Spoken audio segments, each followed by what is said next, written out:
根据圣经说耶稣是神的儿子，他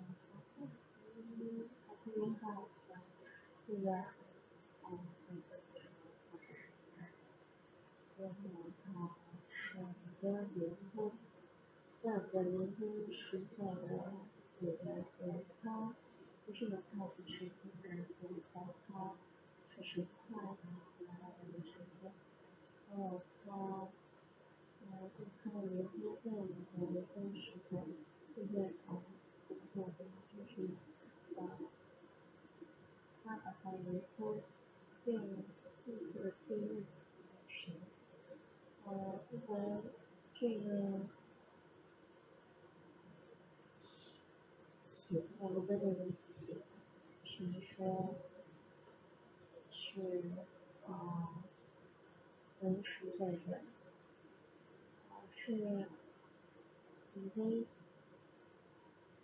祭，是71节，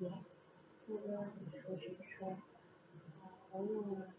赎罪的用这个是血血的赎生命，这个生命就是他的第一是解决成是每个是个行属于运动，他是用那个牺牲自己的，他是用他的灵魂来归属的，在另外那个血为属，然后他是个他的灵魂是个全世界的，在他是神的儿子，各教别人是有根据的，他的死是为属于世界的，他是谁？就是如果他是谁，如果是他有就是说那些到了这个就是到底当地的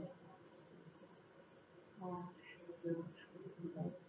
这个他是有然后是大家可以就是说今天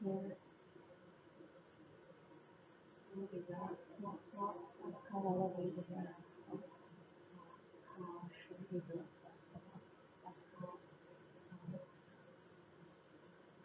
他发的这个对，他是对他的这个非常就是为什么？